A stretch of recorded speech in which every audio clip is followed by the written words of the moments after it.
زبان حال سے تو یہی کہا جا رہا ہوگا آپ کے لیے جنت لکھ دی گئی ہے، قطعی طور پر آپ جنتی ہے، لیکن رب کا طریقہ یہی ہے، جائے گا وہ جو میرے مصطفیٰ کی سند کو پا کر جائے گا۔ اور سید عالم نے اس کو بیان فرمایا، صحیح مسلم کی حدیث ہے، صحیح مسلم شریف کی یہ صحیح حدیث ہے، کتاب القراءت کے اندر بالکل پہلی جلد کے اندر موجود ہے۔ سید عالم فرماتے یوم یرغب الی الخلق حتی ابراہیم، قیامت کا دن ہوگا جنت میں جانے کے لیے ساری خلق میری مدد مانگے گی، میری طرف راغب ہوگی، میری طرف۔ کہہ رہے مدد کا کیا معنی؟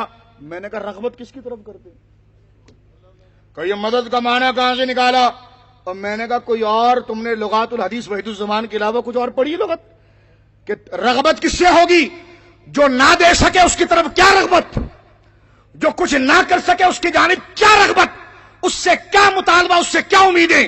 اور یہ کوئی اور نہیں کہہ رہا، حضور خود اپنے منصب کو واضح کر رہے ہیں، یوم یرغب الی الخلق حتی ابراہیم، قیامت کا دن ہوگا ساری خدائی امنڈ کر میرے قدموں پر آئے گی، بولو سبحان اللہ۔ حتی ابراہیم، یہاں تک کہ نبیوں کے نبی، رسولوں کے رسول، اللہ کے خلیل ابراہیم بھی، سرکار فرماتے ابراہیم بھی جنت میں جانے کے لیے میری مدد و نصرت کو لینے کے لیے میرے قدموں پر آئیں گے۔ یہاں پر حضور نے حضرت عیسیٰ کا نام نہیں لیا، حضرت موسیٰ کا نام نہیں لیا، اس لیے کہ اگر عیسیٰ کا نام لیتے تو یہ کہتے حضرت عیسیٰ چلو موسیٰ تو نہیں جائیں گے، موسیٰ کا لیتے تو چلو حضرت ابراہیم نہیں جائیں گے۔ لیکن یہ بات تو مسلم ہے نا کہ انبیاء میں آپ کو جد الانبیاء کہا گیا، سید عالم کے بعد انبیاء میں سب سے بڑا رتبہ حضرت ابراہیم خلیل کا ہے، اس لیے حضور نے اپنے مرتبے کا علو بیان کیا عام لوگوں کو، یعنی اپنے مرتبے کے حوالے سے، ہمارے مرتبے کے حوالے سے نہیں، معاذ اللہ، حضور نے خواص کو بھی اور عوام کو بھی ایک جملے میں سمیٹ دیا، فرمایا یوم یرغب الی الخلق، ساری خدائی میرے پاس آئے گی۔ اور پھر اپنے مرتبے کا علو بیان کیا، فرمایا میں کون؟ فرمایا حتی ابراہیم، ابراہیم جیسے بھی میرے قدموں پر آ کر فریاد کریں گے، ابراہیم جیسے میرے قدموں پر آ کر فریاد کریں گے۔ اس سے آپ اندازہ لگائیے اللہ رب العالمین نے کیا مرتبہ اور مقام ہمارے محبوب کو عطا فرمایا اور کیا منزلت عطا فرمائی ہے۔ علی صحابہ کے اندر ابن حجر اسقلانی رحمۃ اللہ علیہ ایک بڑا پیارا شستہ جملہ لکھتے ہیں اور بڑے واضح طور پر اس کو ذکر کرتے ہیں۔ بخاری کتاب الاستسقاء کے اندر روایت موجود ہے کہ سید عالم صلی اللہ علیہ وسلم کی عمر شریف جب 10 سال تھی، اس وقت حضور نے کعبے میں کھڑے ہو کر دعا کی تھی ابو طالب کے کہنے پر، تو بادل آنا شروع ہو گئے، بادل آنا شروع ہو گئے، اور ابھی وہ معصوم ہاتھ اپنے چہرے سے لگے نہیں تھے کہ بارش کے قطرے برسنا شروع ہو گئے۔ ابو طالب نے آپ کو گود میں اٹھا کر یہ شعر پڑھے تھے، وَأَبْيَضُ يُسْتَسْقَى الْغَمَامُ بِوَجْهِهِ، اے روشن چہرے والے یہ جو بارش برسائی جا رہی ہے تیرے چہرے کا صدقہ ہے۔ نجدیہ اس حدیث کا ترجمہ کرتا بھی ہے یا رفیدن کا ترجمہ کر کے بخاری بند کر دیتا ہے، کیونکہ اس کو معروف پڑھیں یا مجہول پڑھیں۔ یستسقى الغمام، میں اس کو مجہول پڑھتا ہوں، وَأَبْيَضُ يُسْتَسْقَى الْغَمَامُ بِوَجْهِهِ، اے خوبصورت اور روشن چہرے والے محمد عربی صلی اللہ علیہ وسلم، یہ بارش جو برس رہی ہے، یستسقى الغمام، بادل جو ہے وہ خیرات طلب کرتا ہے، بھیگ لیتا ہے، بِوَجْهِهِ، تیرے چہرے سے۔ شمال الیتامى عصمۃ للارامل، شمال الیتامى، آپ یتیموں کا سہارا ہے، وعصمۃ للارامل، اور بیواؤں کے محافظ ہیں۔ یہ جناب ابو طالب نے پڑھا سید عالم صلی اللہ علیہ وسلم کی شان میں، اور یہ بخاری میں کتاب الصلاۃ میں ایک جگہ نہیں کئی جگہ پر لکھا ہوا ہے، اور یہ پتہ نہیں کیا ترجمہ کرتے ہو۔ وہ ہمارے علاقے میں مشہور تھا کہ جناب جو وہ روایت آتی تھی نا، وہ نور الرضا جب ہم پڑھتے تھے تو ہمارا ایک دوست تھا، وہ ان کے مدرسے میں پڑھتا تھا، ہم اس سے پوچھتے تھے یار یہ اعزاز علی دیوبندی بھی نور الرضا میں حی الصلاح کا مسئلہ اس نے یہی لکھا ہے اور اس میں بھی یہی ہے، تو مجھے پشتوں میں کہنے لگا نہیں، ہمارے استاد نے ایک دن کہا یہ سبق تمہارے کو سمجھ میں نہیں آئے گا، ایک صفحہ پلٹا دو، ایک صفحہ پلٹا دو، کہنے لگے ایک صفحہ آگے۔ میں نے کہا تم نے ایک صفحہ پیچھے کا کیوں نہیں پڑھا؟ کہ ہم نے زور دیا تو استاد نے کہا امتحان میں نہیں آئے گا۔ ہم نے کہا امتحان میں نہیں آئے گا تو پڑھنے کی ضرورت کیا ہے؟ میں نے کہا وہ اس دنیا کے امتحان میں نہیں آئے، لیکن تیرے ایمان کے لیے امتحان کھڑا کر دیا اس نے، تیرے ایمان کے لیے اس نے امتحان کھڑا کر دیا۔ تو یہ بخاری کے اندر موجود ہے، وَأَبْيَضُ يُسْتَسْقَى الْغَمَامُ بِوَجْهِهِ، اے روشن چہرے والے، یہ بادل جو ہے یہ بارش کی خیرات طلب کرتا ہے تیرے چہرے سے، تیرے چہرے سے۔ میں کہتا ہوں کہ ترجمہ تم کیا کرو گے؟ معروف کرو گے تب بھی ہماری فتح ہے، اور اس کو مجہول پڑھو گے تب بھی ہماری فتح ہے۔ دونوں طریقوں سے سید عالم کا وسیلہ کامل ہونا ثابت ہو رہا ہے۔ اور یہی الاصابہ کے اندر ابن حجر اسقلانی علیہ رحمٰن نے نقل کیا کہ سید عالم آرام فرما رہے تھے کہ دیہاتی بھاگتا ہوا آیا اور اس نے کہا حضور مویشیاں مر رہی ہیں، زمین تانبے کی ہو رہی ہے، آسمان آگ پھینک رہا ہے۔ سرکار نے فرمایا جاؤ کہو اس کو صبر کی تلقین کرو۔ لیکن دیہاتی بھی بڑا تیز تھا، اس نے کہا مصطفیٰ کریم صلی اللہ علیہ وسلم کی رحمت کو دعوت دو۔ اس نے دروازے پر کھڑے ہو کر کیا کہا؟ لیس لنا الا الیک فرارنا۔ الاصابہ کی صحیح سند کے ساتھ ہے، لیس لنا، ہمارے لیے کوئی بھی نہیں ہے، ہمارا کوئی والی و ناصر نہیں ہے، الیک الا فرارنا، مگر مشکل میں آپ کے سوا جس کے پاس ہم مشکل میں بھاگ کر آئیں۔ لیس لنا الا الیک فرارنا، حضور آپ ہمیں تسلی تو دے رہے ہیں لیکن آپ کے علاوہ جائیں کہاں؟ لیس لنا الا الیک فرارنا، مشکل میں بھاگ کر کسی کے پاس جائیں، آپ کے سوا کوئی آستانہ ہی نہیں ہے، اور یہ ہمارا کوئی نیا عمل نہیں ہے۔ وہ صحابی دروازے پر کھڑا ہو کہتا ہے آئین فرار الخلق الا الی الرسول۔ وہ کہا جب خلق پر جب بھی مشکل آتی ہے تو مشکل کشائی کے رسولوں کے پاس جاتے ہیں۔ یہ جب حضور نے سنا تو سرکار ممبر پر آ گئے، بولیے سبحان اللہ۔ سرکار ممبر پر آئے، سرکار نے ممبر پر کھڑے ہو کر وہی دعا، کوئی والی و مددگار الا الیک، مگر آپ کے سوا، فرارنا، جس کے پاس مشکل میں بھاگ کر آئیں۔ وَأَيْنَ فِرَارُ الْخَلْقِ، اور امت مشکل میں جب فرار اختیار کرتی ہے، بھاگتی ہے، مشکل کشا کو تلاش کرتی ہے، الا الی الرسول، تو وہ رسولوں کے دامن میں آتی ہے۔ کس کے پاس آتی ہے؟ رسولوں کے دامن میں آتی ہے۔ میں پوچھتا ہوں یہ شعر یہ صحابہ نے حضور کے سامنے پڑھا اور سرکار نے اس شعر کو پڑھ کر آپ کا دریا رحمت جوش میں آیا۔ سید عالم ممبر پر جلوہ گر ہوئے اور ممبر پر جلوہ گر ہو کر میرے آقا نے ہاتھ اٹھائے، ہاتھ اٹھانا تھا کہ بادل آنا شروع ہوئے۔ چشم تصور میں اگر محسوس کریں تو دل نور و نلا نور ہو جائے گا کہ وہ کھجور کی شاخوں والی مسجد تھی، بادل آنا شروع ہوئے، ٹھنڈی ہوا چلنا شروع ہوئی، بارش کا پہلا قطرہ میرے آقا کے امامے کو بوسہ لیتا ہوا آپ کی ریش مبارک پر آیا، اور ریش مبارک سے سید عالم کے ہاتھ مبارک پر جیسی پہنچا دستے مبارک پر تو سرکار نے اس قطرے کو اٹھا کر فرمایا کاش میرے چچا ابو طالب زندہ ہوتے تو آج وہ میری نبی والی شان دیکھ لیتے، جو میں نے اس وقت اعلان نبوت کے بعد جو میری شان ہے وہ دیکھ لیتے، میری ظہور نبوت کی شان دیکھ لیتے اور میرے مرتبے اور مقام کو دیکھ لیتے۔ اور سید عالم نے شاہ فرمایا من ینشدنا فی قولہ، کون ہے جو میرے چچا کی نعت پڑھے گا؟ نعت خوانیہ وہ ایک ان کا ایک مقرر ہے، ہم جہاد کرتے ہیں، ہم نعتیں نہیں پڑھتے۔ میں نے کہا قرآن نے کہا طیبات للطیبین وطیبون للطیبات، پاک لوگوں کے لیے پاک بولی اور پاک بولی کے لیے پاک لوگ۔ الخبیثات، قرآن ہے، قرآن ہے، الخبیثات للخبیثین والخبیثون للخبیثات، قرآن ہے کہ گندے لوگوں کے لیے گندی بولیاں اور گندے بول کے لیے گندے لوگ۔ اب یہ دونوں طریقے قرآن نے ذکر کی ہیں، اس لیے جو کہتا ہے نا میں دو کر دوں گا، جو دونوں کو دو کرے، میں نے کہا قرآن نے دو کر دیا پتر، قرآن نے بولے دو کر دیا۔ قرآن کہتا ما کان اللہ لیذر المؤمنین علی ما انتم علیہ حتی یمیز الخبیث من الطیب، اللہ مسلمانوں کو ان کے حال پر نہیں چھوڑے گا جب تک طیب اور خبیث کو الگ الگ نہ کر دے۔ تو یہ دو کرنا تو اللہ نے اپنے ذمہ کرم پر لیا ہے، طیب اور ناپاک کو الگ الگ کرنا رب نے اپنے ذمہ کرم پر لیا ہے۔ تو ہم جہاد کرتے نعتیں نہیں پڑھتے، میں نے کہا یہ ہر روح کو یہ ثمرہ نہیں ملتا، ہر ایک کو یہ شرف و مقام نہیں ملتا۔ سید عالم نے اگر جہاد کیا تو نعتیں بھی پڑھوائی۔ غزوہ تبوک کو دیکھیں آپ، غزوہ تبوک کے اندر تمام کتابیں موجود ہیں۔ غزوہ تبوک جب ختم ہوا تو حضرت عباس لائن لگا کر حضور کے پاس آئے، 30,000 سے زیادہ مجاہد کھڑے تھے نا، اور سرکار سے ہاتھ ملایا اور ہاتھ ملا کر کہا حضور آپ کی نعت پڑھنا چاہتا ہوں۔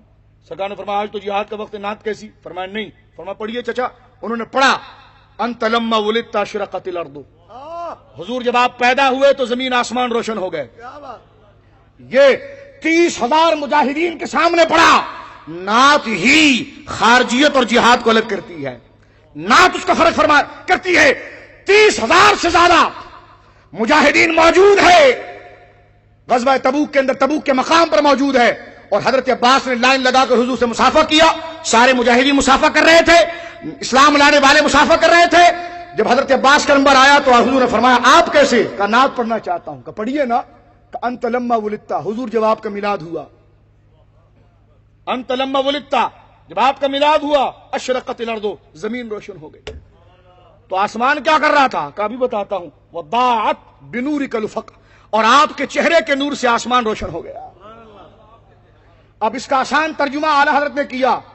صبح طیبہ میں ہوئی, بڑھتا ہے باڑا نور کا, صدقہ لینے نور کا, آیا ہے تارا نور کا.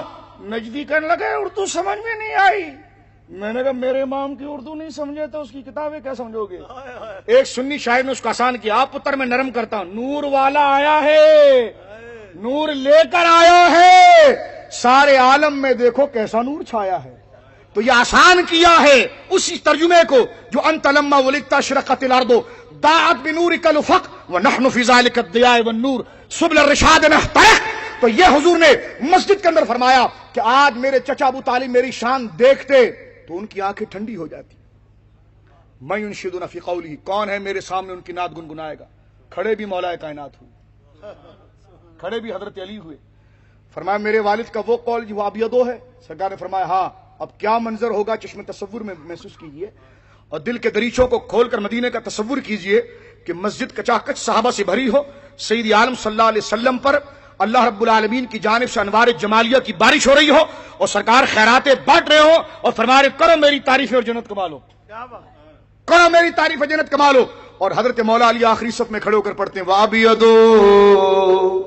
يُسْتَسْقَى الْغَمَامُ بِوَجْهِهِ, اور اشارہ کر کے کہتے ہیں اے روشن چہرے والے, یہ بارش جو برس رہی ہے یہ تیرے چہرے کا صدقہ ہے.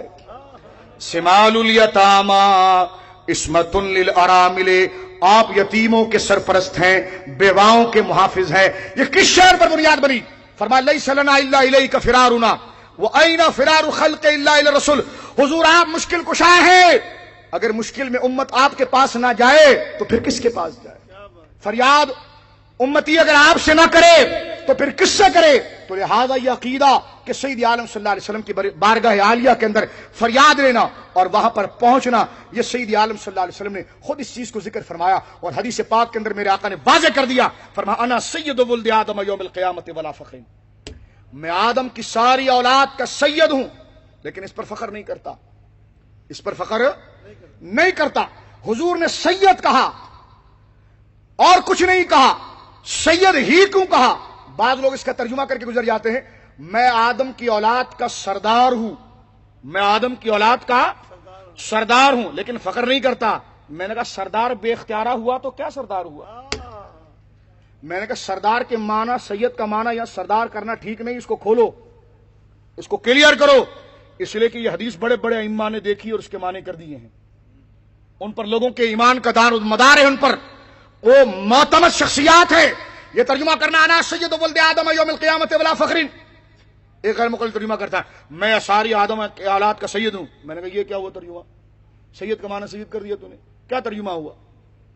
ایک نے ترجمہ کیا میں ساری آدم کی جتنی اولاد ہے قیامت کے دن میں ان کا سردار ہوں. میں نے کہا سردار کو معاذ اللہ تم بے اختیارہ مانتے ہو اور سمجھتے ہو کہ ان کو خود اپنی خبر نہیں, تو وہ کیسا سردار ہوگا؟ وہ تو عام جیسا ہوگا. عام جب کسی کو بھی خبر نہیں تو اس کو بھی خبر نہیں تو وہ کیسے سردار ہوگا؟ امام نبوی نے نجدیوں کو جھنجھوڑا اور مسلم تم پڑھاتے شرم نہیں آتی, مسلم کے بین السطور اس حدیث کے نیچے حاشیے میں وضاحت موجود ہے. اور حضرت امام نبوی نے سید کا معنی کیا, فرمایا سید حضور نے بیان کیا تو خصوصیت کے ساتھ بیان کیا, اور سید اس کو کہتے ہیں کہ جو مشکل کشا ہوتا ہے, لوگ اپنی فریاد لے کر اس کے پاس پہنچتے ہیں, وہ لوگوں کے شدائد اور لوگوں کی مشکلات کو حل کر دیتا ہے. فرمایا اس لیے حضور نے مرتبہ شفاعت کے حوالے سے اپنے آپ کو سید کہا. فرمایا انا سید ولد آدم یوم القیامت ولا فخر, قیامت کا دن ہوگا ساری خدائی مشکلیں لے کر میرے دربار میں آئے گی اور میرے دربار میں کھڑے ہو کر کہے گی بھر دے جھولی میری یا محمد. جس طرح حضرت ابو ہریرہ نے حضور کے سامنے بخاری کتاب العلم میں ہے کہا حضور جب میں آپ سے کوئی حدیث سنتا ہوں تو بھول جاتا ہوں. سرکار نے فرمایا جھولی پھیلا دے, پھر اللہ اکبر, جھولی پھیلا دے. حضرت ابو ہریرہ نے جھولی پھیلا دی. سرکار نے ایک لپ اس طرح ہوا میں اٹھایا اور ڈال دیا اور کہا اس کو اپنے سینے سے لگا دے. وہ کہتے فدممتہ، میں نے اس کو اپنے سینے سے لگایا. فرماتے پھر میرا حال کیا ہوا؟ فما نسیت شیئا بعدہ کما قال علیہ الصلوۃ والسلام. فرمایا کہ اس کے بعد اسی سے ملتے جلتے الفاظ بخاری کے اندر موجود ہے کہ اس کے بعد کوئی ایسی چیز نہیں گزری جو میں نے حضور سے سنی ہو اور میں بھول گیا ہوں. تو یہ پورا مفہوم اس کا دیکھیں اور ماحول دیکھیں کہ سید عالم کے پاس جب وہ حافظہ لینے کے لیے آئے تو سرکار نے کوئی ان کے لیے معجون گو زبان کا استعمال کا مشورہ نہیں دیا، نہ کوئی بادام، نہ کوئی پشتا، نہ چار مغز. یہ بھی طریقے ہیں، لیکن سید عالم صلی اللہ علیہ وسلم نے بتایا کہ میں وہ عطا کر سکتا ہوں جو کوئی نہیں دے سکتا. فرما پھیلا اپنی جھولی، اور انہوں نے جھولی پھیلا کر زبان حال سے یہی کہا ہوگا بھر دے میری جھولی یا محمد صلی اللہ علیہ وسلم. تو جھولی پھیلائی اور سرکار نے لپ اٹھا کر ڈالا. وہ خالی نہیں تھے، دونوں جہانوں کی نعمتیں اس میں تھی. اس لیے حضرت ابو ہریرہ کہتے جب میں نے سینے سے لگایا تو مجھے اتنا فیض مل گیا کہ اس کے بعد میں کوئی چیز اس کے بعد بھولا نہیں. لہذا صحابہ اکرام کا یہ عمل رہا، حضور نے خود اس کی ترغیب دلائی اور سید عالم صلی اللہ علیہ وسلم نے اس میں عطا کی، بارشیں کی. اور غیر مقلدوں کا صرف یہ ایک طریقہ، ہاں یہ خاص صورت کے لیے تھا، بعد کے لیے نہیں. یہ خاص صورت کے لیے تھا، بعد کے حوالے سے نہیں. میں نے کہا یہ خاص صورت میں تھا تو اتنی حدیثیں پڑھ دی تو یہ خاص بڑھتے بڑھتے یہ بھی تو کل کا درجہ لے چکی ہے اور یہ عموم کا حکم دے دیا گیا. ہم نے کہا ہاں یہ واقعی میں خاص صورت تم کہتے ہو کیونکہ خاص لوگوں کے لیے ہے. یہ خاص صورتیں ہیں، خاص لوگوں کے لیے ہے جو حضور سے قلبی محبت کرتے ہیں، ان کے لیے حضور کا خاص فیضان جاری ہے. تو یہ کہنا کہ بھر دے جھولی میری یا محمد صلی اللہ علیہ وسلم یہ بالکل جائز ہے، لیکن اس میں اس بات کا ضرور اشارہ رکھنا چاہیے کہ یہ جو لفظ یا محمد ہے اس کی بجائے یہ کہا جائے بھر دے جھولی میری یا رسول اللہ.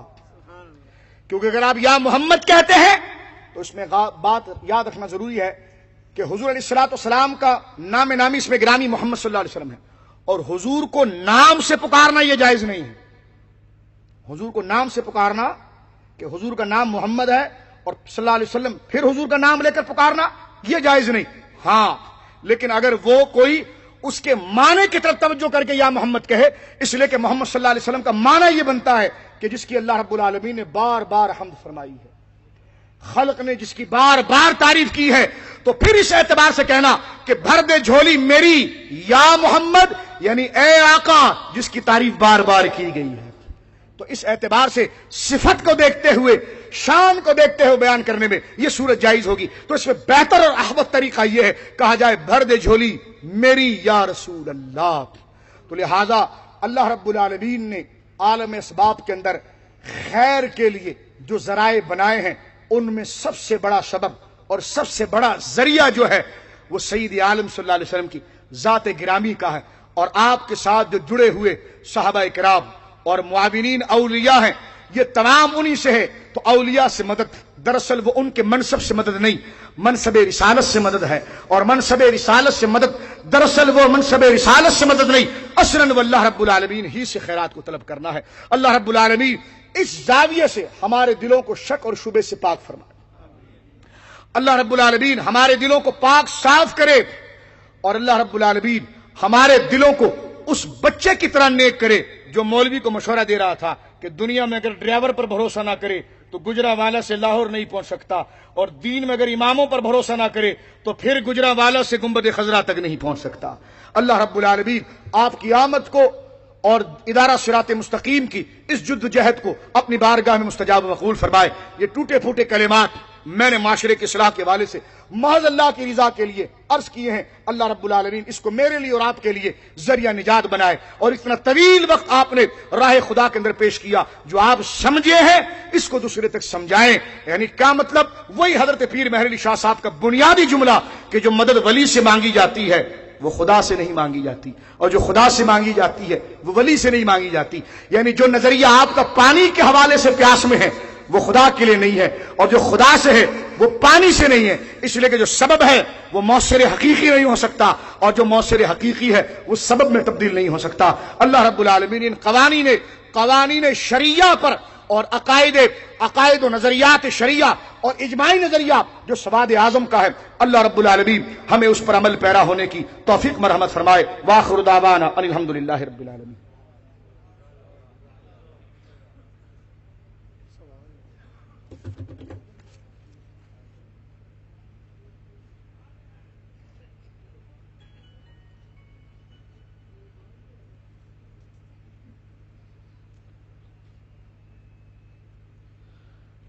ایک مقرر نے ممتاز قادری کے بارے میں بیان دیا کہ اس نے سلمان تاثیر کو غلط قتل کیا، اس بارے میں روشنی ڈالے۔ تو میں پوچھتا ہوں، تمہارے چچا سلمان تاثیر کو جب سارے علماء 3 مہینے سے سمجھا رہے تھے کہ تو نے غلط بکا ہے، غلط بات کی ہے، وہ بیانات آپ کو یاد ہے؟ سب کو وہ ریلیاں یاد ہیں حضرت صاحب؟ ریلیاں یاد ہیں نا آپ کو؟ لاہور میں بھی غیرت مند مسلمانوں نے نکالی، کراچی میں بھی نکالی گئی، صوبہ سرحد میں نکالی گئی، بلوچستان میں نکالی گئی، اس کو سمجھانے کے لیے۔ لیکن وہ کیا کہتا تھا؟ یہ سارے فتوے اور یہ مولوی میری جوتی کے نیچے ہیں۔ تو میں نے کہا تیرے جیسے مولوی جو غازی کو نہیں مان رہے وہ اس کی جوتی کے نیچے ہے۔ یہ شیر اور یہ مرد قلندر نہیں ہیں جنہوں نے اپنی جانوں کا سودا نبی کریم علیہ الصلوۃ والسلام کے نام پر کیا ہے۔ تو اس نے جو بکواس کی تھی اس پر اس کو متنبع کیا گیا، اور ریلیاں نکال کر اسے اگر وہ ایک بیان دے دیتا تو کیا حال ہوتا۔ لیکن میں یہ پوچھنا چاہتا ہوں، مجھے یہ بتاؤ کہ جیل میں جا کر اس ملونہ سے ملاقات کس نے کی تھی؟ اسے رہائی دلانے کا دعویٰ کس نے کیا تھا؟ میں کہوں کہ اگر وہ نام نہاد شخص جس نے یہ انٹرویو بکواس کی ہے اس کا نام لینے میں کوئی ڈرتا نہیں، لیکن میں نام لوں تو اس کے کارکنوں کو مرچی لگے گی۔ تو میں نے کہا تمہیں اپنے استاد کے نام پر مرچی لگی ہے تو جس نے حضور کی توہین کی اس ملونہ کی تعریف کرنے پر اہل اسلام کا دل دکھا ہے۔ سمجھے میری بات؟ ہم عاشق رسول ہے، چاند میں نقشہ دکھا دیں گے، تیرے سامنے نقشہ ہے تو نہیں مان رہا، چاند میں نام آ گیا، میں نے کہا تیرے سامنے امتحان کھڑا ہے تو قبول نہیں کر رہا۔ اور تو کیا باتیں کر رہا ہے؟ اور تو کیا گرو بن کر لوگوں کو گمراہ کر رہا ہے؟ تو عشق رسول کی بات کر رہا ہے، تیرے کو سلمان کی محبت زیادہ بہا گئی ہے، اور رسول اللہ صلی اللہ علیہ وسلم کی عظمت، جن کے دراز گوش کے پیشاب کے معاملے میں صحابہ کرام منافقین کی گردنیں اتار دیا کرتے تھے، ہیں وہ تیری تقریریں جو تو کرسیوں سے اچھل اچھل کر کرتا ہے تو اترنے کے بعد بھول کیوں جاتا ہے؟ عمل کیوں نہیں کرتا؟ یہ اتنے مسلمان جو ریلی میں نکلے اس وقت تو نے کیوں نہیں بولا؟ کیونکہ تو ہے چڑھتے سورج کو سلام کرنے والا اور دنیا کا کتا۔ تو دیکھ رہا تھا کہ پلہ کہاں بھاری ہوگا، اگر قائد اعظم جیت گئے تو پاکستان حق، اور گاندھی جیت گیا تو ہندوستان حق۔ تو بھی کانگریسی ملا کے راستے پر چل رہا ہے۔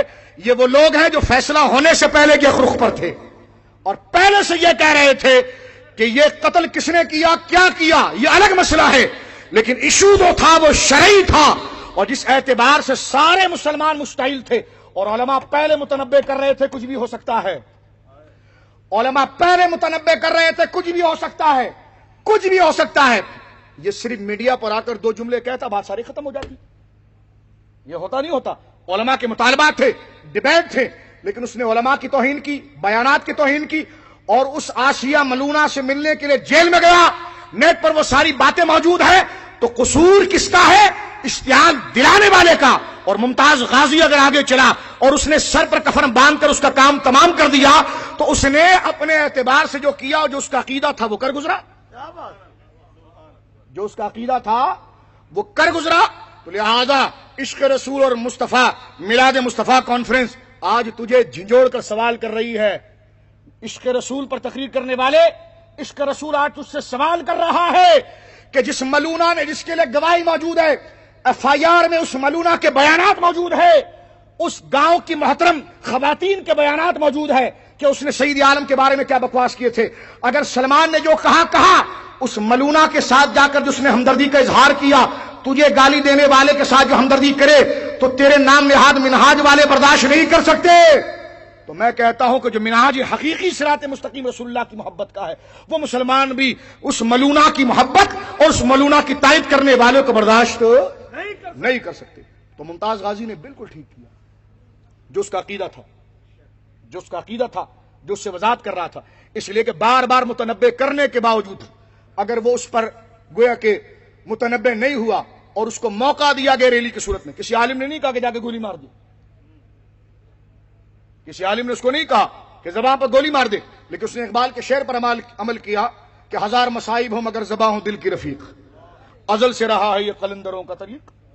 اس نے موقع دیکھا، کام کر دیا۔ اس نے جو کیا، علماء نے نہیں کہا تھا کہ جا کر ایسا کر، لیکن کر لیا تو ہم اس کی تائید ضرور کریں گے۔ سمجھ رہے میری بات؟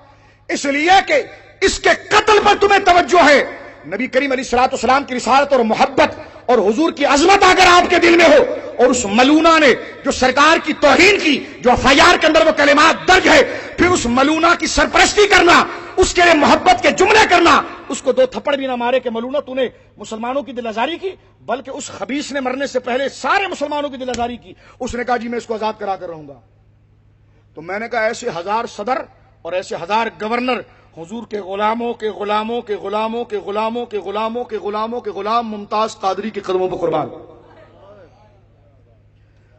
جو لوگ حضرت امیر معاویہ کے بارے میں غلط نظریات رکھتے ہیں ان کے متعلق فاضل بریلی نے فرمایا جو حضرت امیر معاویہ کے لیے غلط نظریات رکھے وہ جہنم کے کتوں میں سے کتا ہے. وہ جہنم کے کتوں میں سے کتا ہے. سید عالم صلی اللہ علیہ وسلم کو ایک پہلوان نے للکارا کہ آپ میرے سے کچھ نہیں لڑیں. حضرت امیر معاویہ کھڑے ہوئے، کہا حضور میں لڑوں گا. سرکار نے کہا جاؤ. حضرت امیر معاویہ نے اس کو پچھاڑ دیا. جب پچھاڑ دیا تو سید عالم نے فرمایا کہ معاویہ تو جہاں پر ہوگا تو ہی سب کو پچھاڑ دے گا. حضرت مولا علی کو جب جنگ صفین کے بعد یہ حدیث پتا چلی آپ رونے لگے. فرمایا اگر مجھے یہ بات پتا ہوتی تو ہم آمنے سامنے کبھی نہ ہوتے. تو مولا علی کا ایمان دیکھ. اور ایک وہ کہنے کا ہم سید ہیں، اور میں نے کہا سب سے بڑا سید امام حسن ہے. تجھے علی کی توہین نظر آ رہی ہے؟ امام حسن نے کہ باپ کو گالی دینے والے سے صلح کی ہے. تو سید بن کے بہت بڑا غیرت مند بن رہا ہے. اور اصل سید حضرت امام حسن مجتبی ہے جنہوں نے حضرت امیر معاویہ سے صلح کی. اور سید عالم نے پہلے فرمایا تھا کہ یہ میرا بچہ ہے ہی سید، سردار ہے. یہ ایرے غیر نتو خیرے کی تبدیلیوں کو نہیں دیکھے گا، یہ دین کو بچائے گا اور حق فیصلہ کرے گا. حق فیصلہ کرے گا. سیدنا امیر معاویہ کے ساتھ صلح آپ نے کی. اور بخاری کی حدیث ہے وہ اگر آپ دیکھیں، کیونکہ باڈی لینگویج سے بھی معنی تبدیل ہوتا ہے، تو بلا تشبیہ اس الفاظ ظاہر کے اعتبار سے عرض کروں گا کہ سید عالم علیہ الصلوۃ والسلام کی بائیں ران کے اوپر حضرت حسن مجتبی بیٹھے ہوئے تھے. بخاری کی حدیث ہے سرکار نے ان کے چہرے کو دیکھا. ینظروا الیہ مرتن وإلی الناس مرتن. سرکار کبھی آپ کے چہرے کو دیکھتے کبھی لوگوں کے چہرے کو دیکھتے. بولو سبحان اللہ. امام حسن گود میں سرکار کبھی ان کے چہرے کو دیکھتے کبھی صحابہ کو دیکھتے، کبھی ان کو دیکھتے کبھی صحابہ کو دیکھتے. ترغیب بتانے کے لیے، ایک جذبات کو بھڑکانے کے لیے. پھر سرکار علیہ الصلوۃ والسلام کے اس عمل کو دیکھا تو صحابہ سہم گئے کہ حضور یہ بار بار اپنے بیٹے کو دیکھتے ہیں پھر ہمیں دیکھتے ہیں. تو سرکار نے پھر ارشاد فرمایا تم جانتے ہو کون ہے؟ یہ میں نے اپنے عمل سے اس کا رتبہ بتایا. ینظرون الیہ مرتن وإلی الناس مرتن، الیہ مرتن وإلی الناس مرتن. کبھی یہ بخاری میں کبھی حضرت امام حسن کے چہرے کو دیکھتے کبھی صحابہ کے چہرے کو دیکھتے. انداز دیکھ رہے ہیں آپ، اہمیت کا انداز. محمد رسول اللہ صاحب حکمت و علم، معدن حکمت و علم، سیدنا سید عالم صلی اللہ علیہ وسلم الیہ مرتن وإلی الناس مرتن. ایک دفعہ امام حسن کو دیکھتے، ایک دفعہ حضرت صحابہ اکرام علیہ مردوان کو دیکھتے. صحابہ اکرام نے دیکھا کہ حضور پر یہ کیفیت ہے. پھر حضور نے ارشاد فرمایا ابنی ھذا، بیٹا ہے میرا یہ. بولو نا سبحان اللہ. ابنی ھذا، بیٹا ہے میرا. اور ایسا بیٹا نہیں، سید ہے، مشکل کشا ہے، سردار ہے، حلم و بردباری والا ہے. اور کیسا حضور نے جامع ترمذی موجود ہے کہ حضرت امام حسن جو ہے وہ سر سے لے کر شکم تک حضور کے مشابہ تھے، ہے نا. اور امام حسن جو ہے وہ شکم سے لے کر قدموں تک امام حسین مشابہ تھے. اس میں بھی ایک وجہ ہے. امام حسن اگر عمر میں بڑے ہیں تو کبھی یوں ہوتا ہے کہ بڑا بھائی بڑا نہیں ہو پاتا، چھوٹے کو بزرگی زیادہ مل جاتی ہے، ایسا ہوتا ہے. لیکن یہاں ایسا نہیں ہے. امام حسن اگر عمر میں بڑے ہیں تو بزرگی میں بھی بڑے ہیں. سمجھ رہے ہیں آپ؟ امام حسن کا رتبہ امام حسین سے بڑا ہے، اس لیے ان کا رتبہ سر سے لے کر پیٹ تک ہے. کیونکہ سر فخر کے لیے، سر کس کے لیے؟ فخر کے لیے اور فیصلہ کرنے کے لیے، اور دل جو ہے برداشت کرنے کے لیے، سینہ جو ہے برداشت کرنے کے لیے. جب سر فیصلہ سینہ برداشت کرتا ہے تو پاؤں اس پر جم جاتے ہیں. تو حسن کا کام تھا فیصلہ کرنا، حسین کا کام تھا جم جانا. یہ تشبیہ تھی دونوں کے مبارک وجود کے اندر. حضرت امام حسن کو جو سینے سے تشبیہ دی گئی ہے اس کی وجہ یہ کہ آپ کا حلم بھی ایسا تھا، آپ کی بردباری بھی ایسا. فرمایا کہ میرا بیٹا سید ہے، اس کے اندر جو میرے اخلاق کا سب سے بڑا وصف ہے وہ میرا حلم ہے، حلم ہے، بردباری ہے. اور میرے حسین کے اندر میری استقامت ہے، میری استقامت. اس لیے پاؤں سے تشبیہ دی گئی ہے. حضرت امام حسن مجتبی نے حضرت امیر معاویہ سے صلح کی کہ لگے جی باپ کو گالیاں دی. حضرت امیر معاویہ نے گالیاں دی، معاذ اللہ. میں نے کہا جی گالی دینا تو فسق ہوتا ہے. گالی دینا. وہ ایک مفتی صاحب کہنے لگے, وہ ایک بہت بڑے شاہ ہیں, انہوں نے یہ بات کی, وہ کہنے لگے جی مجھے سارے مفتیوں نے کہا کہ حضرت امیر معاویہ کی میں نے کوئی گستاخی نہیں کی. میں نے کہا وہ کون سے مفتی, ذرا ہمیں تو ملا ہے. عام مسلمان کو گالی دیں تو گناہ کبیرہ ہے, اور مولا علی کو دیں تو معاذ اللہ کوئی گناہ نہیں ہے, کوئی فتویٰ اس پر نہیں آئے گا. یہ کیسے مفتی؟ مولا علی کے بارے میں اگر کوئی غلط بات کرے اس پر کوئی فتویٰ نہیں آئے گا, کوئی باتیں نہیں آئے گی. اصولی کہتے ہم تفہیم کرتے ہیں. میں نے کہا تمہیں بھی فہم نہیں لگا تو تم تفہیم کیا کرتے؟ اور میں نے کہا جماعت کے امیر بننے سے پہلے میرے دوست فہم اہل سنت کا حاصل کرتے. تم تو مودودی برانڈ کی شرابیں پی کر باتیں کر رہے ہو, تمہارے دماغ پر مودودیت طاری ہے. اگر اہل سنت کے افکار دیکھنا چاہتے ہو تو یہ نظریہ ہر وہ تاریخ دیوار پر لا کر مار دی جائے گی جو صحابہ کی طرف فسق کی نسبت کرے گی.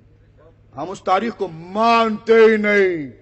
بولو, کہنے کے کیا دلیل؟ ہم نے کہا قرآن. وَقَرَّ إِلَيْكُمُ الْكُفْرَ وَالْفُسُوقَ وَالْعِصْيَانَ أُولَٰئِكَ هُمُ الرَّاشِدُونَ. محبوب تیری صحبت میں بیٹھنے والے لوگوں کے دل بن گئے ایسے کہ وہ کفر کو پسند نہیں کرتے, وہ فسق کو پسند نہیں کرتے, وہ ہماری نافرمانی کو پسند نہیں کرتے.